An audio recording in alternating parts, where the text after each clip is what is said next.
আসসালামু আলাইকুম everyone, welcome back to our channel recipes by Sneha Hujum. So viewers, আজ আমি আপনাদের তৈরি করে দেখাবো বিক্রমপুরের ঐতিহ্যবাহী বিবিখানা পিঠা। আমাদের দেশে শীতকাল মানেই তো হলো পিঠাপুলি উৎসব। তো শীতের আনন্দ বাড়ি নিতে আপনারা একবার রাজকীয় স্বাদের বিবিখানা পিঠাটা একবার ট্রাই করে দেখতে পারেন। তুলতুলে নরম এই পিঠাটা চুলায় একদম সহজভাবে তৈরি করে দেখিয়েছি। সো আশা করছি বরাবরের মতোই আজকের আমার এই রেসিপিটাও আপনাদের অনেক ভালো লাগবে এবং উপকারে আসবে। সো আর কথা না বাড়িয়ে চলে যাচ্ছি এবারের মেকিং প্রসেসিংয়ে।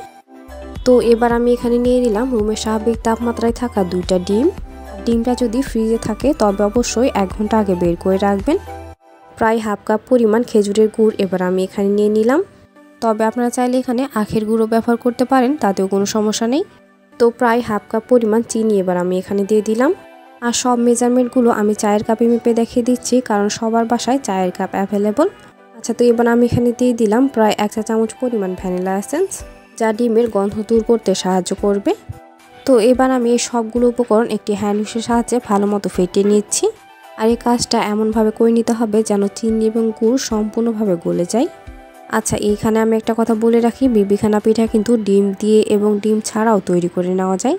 তো আপনারা যদি পিঠায় ডিম ইউজ করতে না চান তবে এখানে 1 কাপ পরিমাণ ঘন লিকুইড দুধ এর মধ্যে দিয়ে দিবেন। আর সেই ক্ষেত্রে ভ্যানিলা এসেন্স ইউজ না করলেও চলবে। আচ্ছা, তো এবার আমি এই মিশ্রণটা প্রায় 3 থেকে 4 মিনিটের মতো ভালো মতো ফেটিয়ে নিয়েছি। আর এটা অনেকটাই ক্রিমি টাইপের হয়ে গেছে। আর চিনি এবং গুড় অনেকটাই মেল্ট হতে শুরু করেছে। তবে এই কাজটা আপনারা সহজ করতে চাইলে চিনি এবং গুড় অল্প পরিমাণ দুধ দিয়ে ব্লেন্ডারে ব্লেন্ড করে নিতে পারেন। আচ্ছা, তো এটা এবার আমি প্রায় 5 থেকে 6 মিনিটের মতো ভালো মতো ফেটিয়ে নিয়েছি। দেন এখানে এবার আমি দিয়ে দিলাম প্রায় হাফ কাপ পরিমাণ সাদা তেল। দেন এটাকে এবার আমি আবারও প্রায় 2 মিনিটের মতো ভালো মতো ফেটিয়ে নিলাম। আর এটা এবার আমার একদম সুন্দরভাবে ফেটিয়ে নেওয়া হয়ে গেছে। আর এই ব্যাটারের কনসিস্টেন্সি ঠিক এইরকম টাইপের হবে।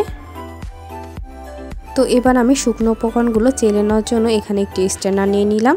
দেন এখানে এবার আমি চায়ের কাপে মেপে প্রায় 1 কাপ পরিমাণ চালের গুঁড়া নিয়ে নিলাম। সাথে প্রায় হাফ কাপ পরিমাণ ময়দা এবার আমি এখানে দিয়ে দিলাম। তো এবার চা চামচের প্রায় হাফ চা চামচ পরিমাণ উঁচু করে বেকিং পাউডার এখানে আমি দিয়ে দিলাম। সাথে প্রায় 1/4 টিস্পুন বেকিং সোডা এবার আমি এখানে দিয়ে দিলাম। দেন এবারে শুকনো উপকরণগুলো আমি একদম ভালো মতো স্ট্রেন করে নিলাম। আর এগুলো একবারে দেওয়া যাবে না, প্রায় 2 বারে দিয়ে ভালো মতো মিশিয়ে নিতে হবে। আর এই ব্যাটারটা কিন্তু এক সাইডে এরকমভাবে ঘুরিয়ে ঘুরিয়ে ভালো মতো মিশিয়ে নিতে হবে। তো এবার আমি বাকি অংশটা ভালো মতো চেলের মধ্যে দিয়ে দিচ্ছি। আর চেলে নয় বাড়তি অংশটা ফেলে দিতে হবে। আর সেমভাবে এই ব্যাটারটা আমি একটা সাইড থেকে ঘুরিয়ে ঘুরিয়ে এইরকমভাবে মিশিয়ে নিলাম। আর এই কাজটা বেশি সময় নিয়ে করে নেওয়ার কোনো দরকার নেই, যা সবগুলো উপকরণ ভালো মতো মিশিয়ে নিলে হবে। তো এইটা এবার আমার একদম সুন্দরভাবে মিশিয়ে নেওয়া হয়ে গেছে। দেন এখানে এবার আমি দিয়ে দিলাম প্রায় 1 কাপ পরিমাণ ফ্রেশ কোরানো নারিকেল। আর এইটা বিবিখানা পিঠার স্বাদ অনেক গুণ বাড়িয়ে দিবে। আপনারা কিন্তু অবশ্যই এখানে কোরানো নারিকেলটা ইউজ করার চেষ্টা করবেন। আর কারো হাতের কাছে ফ্রেশ নারিকেল অ্যাভেলেবল না থাকলে আপনারা এখানে ড্রাই কোকোনাটও ইউজ করতে পারেন, তাতে কোনো সমস্যা নেই। আচ্ছা, তো এটাকে এবার আমি ভালো মতো মিশিয়ে নিলাম। আর পিঠার ব্যাটারটাও একদম সম্পূর্ণভাবে রেডি। তো এখানে এবার আমি একটি 6 ইঞ্চি সাইজে কেক মোল্ড নিয়েছি। আর এর নিচে একটি লেখালেখির কাগজ বসিয়ে দিয়েছি। দেন এই সম্পূর্ণ মোল্ডটায় আমি তেল সুন্দরভাবে ব্রাশ করে নিলাম। তো এবারে পিঠার ব্যাটারটা সম্পূর্ণভাবে মোল্ডের মধ্যে ট্রান্সফার করে নিলাম। দেন এই মোল্ডটাকে এবার আমি কয়েকবার এরকমভাবে ট্যাপ ট্যাপ করে নিলাম। এতে করে এর মধ্যে কোনো এয়ার ক্রিয়েট হলে সেটা বের হয়ে যাবে। তো এখন আমি পিঠার ওপর সামান্য কোরানো নারিকেল আবারও ছিটিয়ে দিলাম। আর এতে করে পিঠাটা দেখতে যেমন সুন্দর লাগবে, এর টেস্ট ততটাই বেশি বেড়ে যাবে। তবে আপনারা চাইলে বাদাম, কিশমিশ, চেরি এগুলোও দিয়ে দিতে পারেন। তো এবার এই পিঠাটা অতি দ্রুত বেক করে নিতে হবে। এর জন্য চুলায় একটি প্যান আমি 5 মিনিট আগে থেকেই প্রিহিট করে নিয়েছিলাম। দেন এর মধ্যে স্ট্যান্ডটা উঠিয়ে আমি 2টা লেখালেখির কাগজ বসিয়ে দিলাম। দেন আবারও স্ট্যান্ডটা বসিয়ে পিঠার মোলটা আমি বসিয়ে দিলাম। আর এই কাগজটা দিয়ে নেওয়ার কারণে কি হবে, পিঠার উপর সুন্দর একটা কালার আসবে। দেন এবার আমি এর ঢাকনাটা লাগিয়ে রেখে দিলাম। আর পিঠাটা একদম লো মিডিয়াম হিটে রেখে প্রায় 1 ঘন্টার মতো বেক করে নিব। তবে চুলার আঁচ অনুযায়ী এর সময়টা কম অথবা বেশিও লাগতে পারে। আর আমি ঢাকনা ছিদ্রটা একটি ফয়েল পেপার দিয়ে বন্ধ করে দিয়েছি।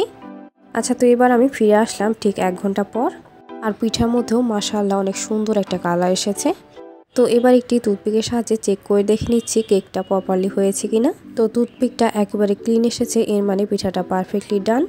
আচ্ছা, তো এবার আমি পিঠাটা রুমের স্বাভাবিক তাপমাত্রায় ভালো মতো ঠান্ডা করে নিয়েছি। দিনের চারপাশটা একটি নাইফের সাহায্যে ভালো মতো ছাড়িয়ে নিলাম। দেন একটি সার্ভিং ডিশে পিঠাটা উল্টিয়ে সুন্দর মতো ডিমোল্ড করে নিলাম। আর পিঠার নিচ থেকেও সুন্দর একটা কালার এসেছে। সো এরই মাঝে তৈরি হয়ে গেল অসম্ভব মজাদার বিক্রমপুরের ঐতিহ্যবাহী বিবিখানা পিঠা। সো ভিউয়ার্স, রেসিপিটি ভালো লাগলে বাসায় একবার অবশ্যই ট্রাই করবেন।